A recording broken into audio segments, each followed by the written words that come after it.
सबको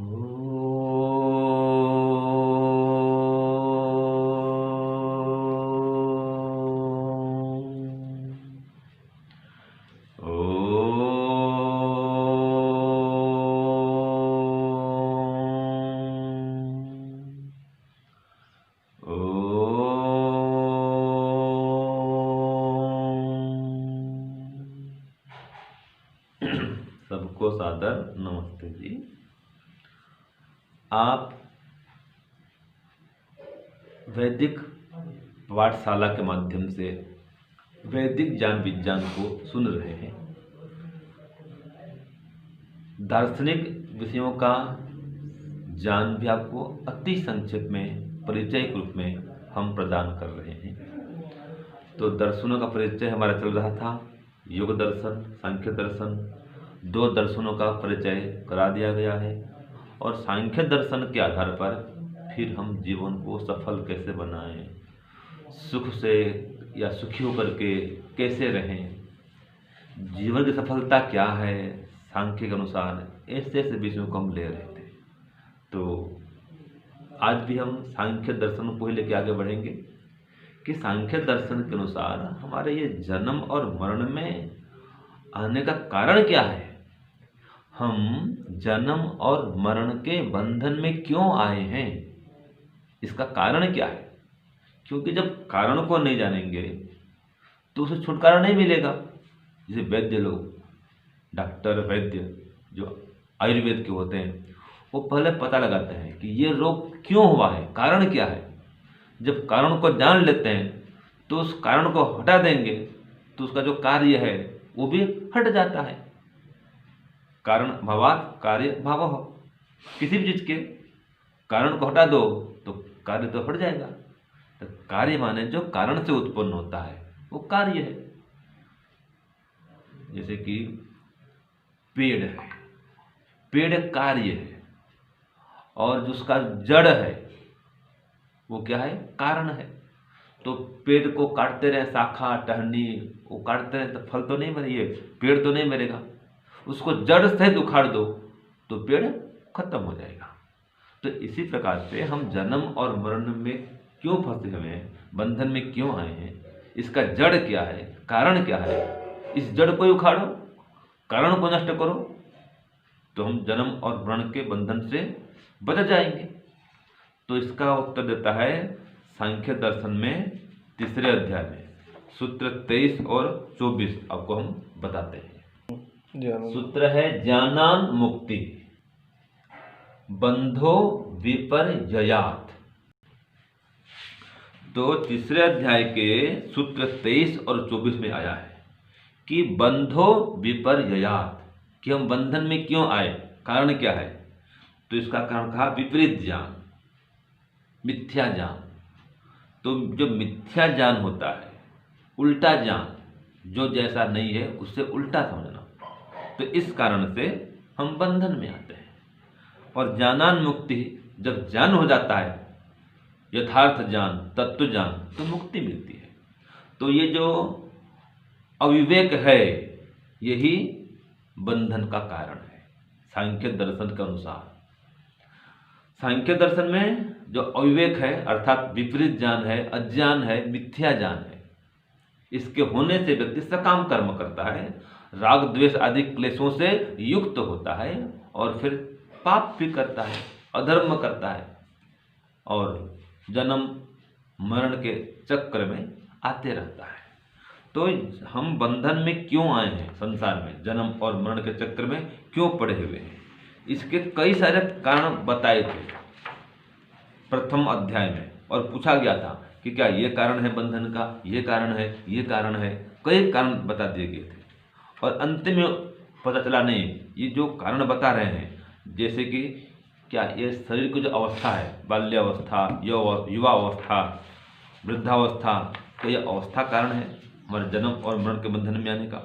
क्या ये देश काल ये कारण है। तो उत्तर है कि ये सब कोई भी कारण नहीं है। तो असली कारण क्या है, तो आगे ये बता दिया गया, असली कारण तो अविवेक है, उसके समान दूसरा कोई कारण नहीं है। तो ये सूत्र आता है 30, 31, 32, 33 अनेक सूत्र इसमें आए हैं। इनमें बता दिया गया था कि कोई ऐसा कहे कि जो अदृष्ट है वो कारण बनता है जन्म और मरण का। अदृष्ट माने हमारा संचित कर्म। ऐसे कई उपाय बताए थे। तो ये जो उपाय हैं ये नहीं है बंधन में आने का एक कारण, ये नहीं बनते हैं। न कोई स्थान से हम बंधन में आते हैं, न कोई देश से आते हैं। तो ये काल, समय, स्थान ये सब कारण नहीं है। देह की अवस्था ये भी कारण नहीं है। तो कारण क्या है? तो दिया उत्तर अविवेक, अविद्या।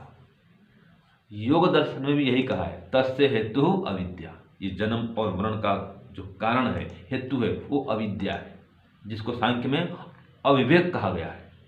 विपर्य माने विपरीत ज्ञान कहा गया है, मिथ्या ज्ञान कहा गया है। तो इसको जाने कि मिथ्या ज्ञान क्या है, ये अविद्या क्या है, अविवेक क्या है, उसको जानेंगे तो हटाएंगे। तो इसको जानने के लिए हम चलते हैं योग दर्शन में। वहाँ बता दिया गया है कि अनित्य, असुचि, दुख, अनात्मसु, नित्य, शुचि, सुख, आत्मख्याति है अविद्या। कि जो पदार्थ जैसा नहीं है हम उसको वैसा मानते हैं, यह अविद्या तो है। विपरीत ज्ञान, जैसे कि संसार, ये शरीर अनित्य है, अशुद्ध है, वास्तव में दुख का घर है ये, और जड़ है, अचेतन है, नाशवान है, नश्वर है। हम इसको उल्टा मानते हैं, शरीर को सुखदायी मानते हैं जबकि दुखदायी है। शरीर अशुद्ध है, इसको शुद्ध मानते हैं। शरीर नाशवान है, फिर मानते हैं नहीं नहीं शरीर तो ऐसे रहेगा हमेशा, मैं कभी मरूंगा नहीं। मैं मतलब जी शरीर कभी नष्ट नहीं होगा, आत्मा तो अजर अमर है। तो ये शरीर को ही आत्मा मान लेता है वो।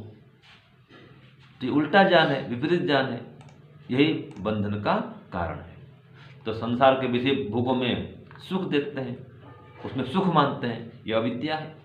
संसार में सुख मानते हैं, यह भी अविद्या है। वास्तव में जो सुख है संसार में वो थोड़ा है, उसमें 4 प्रकार के दुख मिले हुए हैं। इसलिए विवेकी जन संसार को दुखमय मानते हैं, त्याज्य मानते हैं, और मोक्ष प्राप्त करने का उपाय करते हैं, तत्वज्ञान को प्राप्त करते हैं, विवेक को उत्पन्न करते हैं कि मैं आत्मा हूँ, शरीर से अलग हूँ, शरीर तो नाशवान है, मैं अविनाशी हूँ।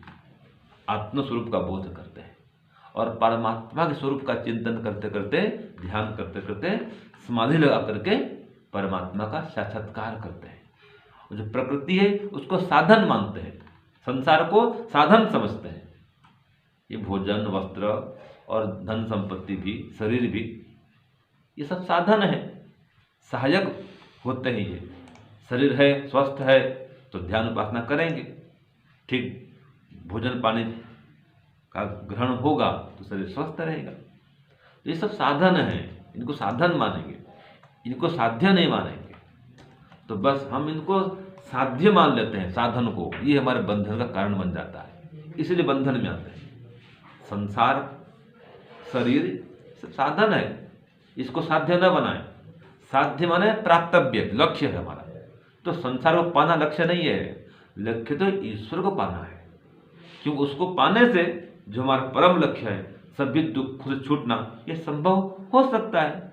अगर ईश्वर को प्राप्त नहीं कर पाएंगे तो सभी दुखों से कदापि नहीं छूट पाएंगे। इसलिए ईश्वर को प्राप्त करने का प्रयत्न करें, इसी से जीवन का लक्ष्य मिलने वाला है। और इसके लिए स्वाध्याय, साधना, सेवा अनिवार्य है। वैदिक ज्ञान, विज्ञान की प्राप्ति अनिवार्य है। बिना आध्यात्मिक ज्ञान के, बिना आत्मा परमात्मा के ज्ञान के आप मोक्ष नहीं प्राप्त कर सकते, क्योंकि इसके बिना तत्व ज्ञान नहीं होगा। आत्मा, परमात्मा और प्रकृति का पृथक पृथक वास्तविक ज्ञान नहीं होगा। अविद्या में, अविवेक में पड़े रहेंगे, लिप्त रहेंगे, सांसारिक सुखों के पीछे भागते रहेंगे। तो जब ये काम करते रहेंगे, केवल सांसारिक सुख के पीछे लगे रहेंगे, तो मोक्ष नहीं हो सकता है। ये तो अविद्या है, अविवेक है। इसको तो अविवेक कहते हैं कि संसार में पूरा सुख है ही नहीं और हम यही सुख ढूंढते रहते हैं, ये तो अविवेक है। तो इसी अविवेक के कारण से हम बंधन में आते हैं। तो बंधन से छूटना है तो यह संसार को सुखदायी मानना बंद करें, इसको साधन माने। धन संपत्ति चाहिए, मना नहीं है, लेकिन सब कुछ नहीं माने धन संपत्ति को। ये सर्वस्व नहीं है। धन कमाना हमारा लक्ष्य नहीं है। जीवन का लक्ष्य धन कमाना नहीं है, ईश्वर को प्राप्त करना है। और योग दर्शन में भी यही कहा है, 4 पाद हैं योग दर्शन में। सांख्य दर्शन में 6 अध्याय हैं। इन सब में यही सार निकलता है कि जीवन का जो लक्ष्य है वो 3 दुखों से छूटना है, ईश्वर को प्राप्त करना है। ये जीवन का लक्ष्य है।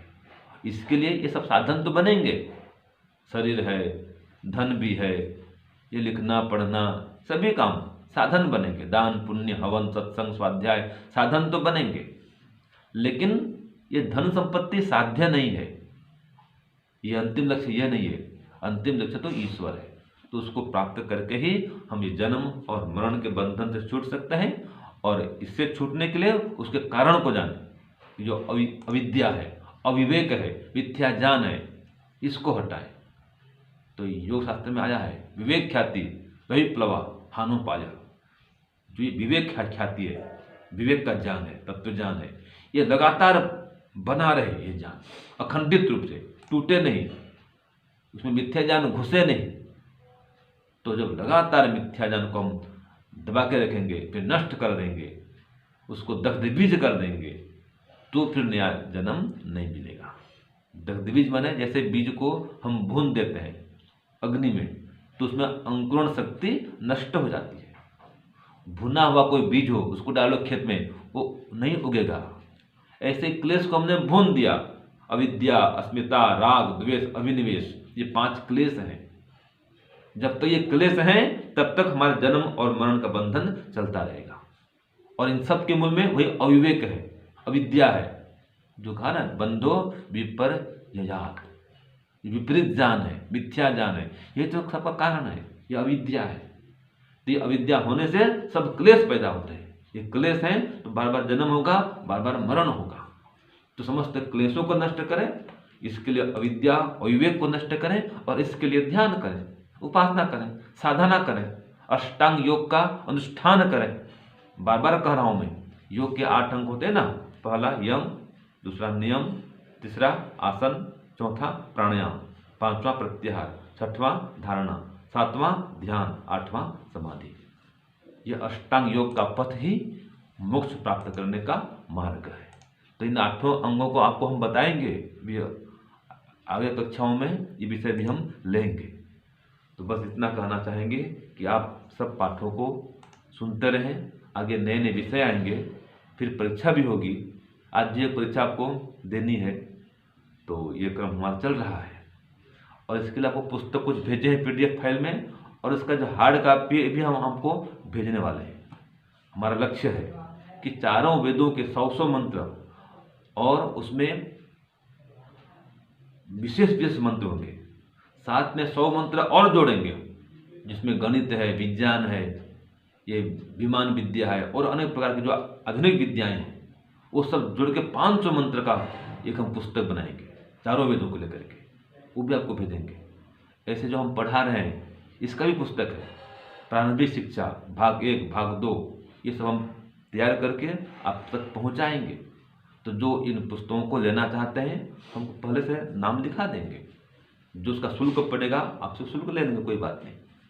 तो 5-10 पुस्तक हम आपको भेजना चाहते हैं। उसमें सांख्य दर्शन भी है, जो मैंने कल कहा था, योग दर्शन का भी परिचय रहेगा। तो ये 8-10 पुस्तकें हम आपको भेजेंगे। तो जो उसका शुल्क पड़ेगा, जो हम तय करेंगे, आप जो चाहें उनको हम पुस्तक भेज सकते हैं, आप शुल्क जमा कर सकते हैं। तो इन सभी पुस्तकों को आपको हम डाक के माध्यम से आपके घर तक पहुंचाएंगे। ये परंपरा टूटे नहीं, स्वाध्याय की परंपरा आगे चलती रहे। पाठ तो बंद हो जाएगा आगे चल करके, नियमित कक्षा नहीं होगी। कोई प्रवचन आते हैं तो बाद में अलग बात है, विधिवत परीक्षा ले रहे हैं, ये सब क्रम तो 3 मास का है। इसके बाद भी आपसे हमारा संबंध बना रहे तो हम कुछ न कुछ आपसे पुस्तक भेजेंगे, कुछ साहित्य भेजेंगे, कुछ उपदेश भेजेंगे। तो आप हमारे संपर्क में रहेंगे, हम आपके संपर्क में रहेंगे, और सब ये मिल करके ईश्वर की ओर बढ़ेंगे, ज्ञान विज्ञान बढ़ाएंगे। और जो अविवेक है, जो हमारे दुख का कारण मूल है, जन्म मरण के बंधन का मूल कारण है, उस अविवेक को नष्ट करेंगे। तो इसके लिए स्वाध्याय साधना ये करिए, हम भी कर रहे हैं, आप भी करेंगे, और मिल करके ईश्वर की ओर बढ़ेंगे। इतना कहते हुए वाणी को विराम। ओम शांति ओम शांति।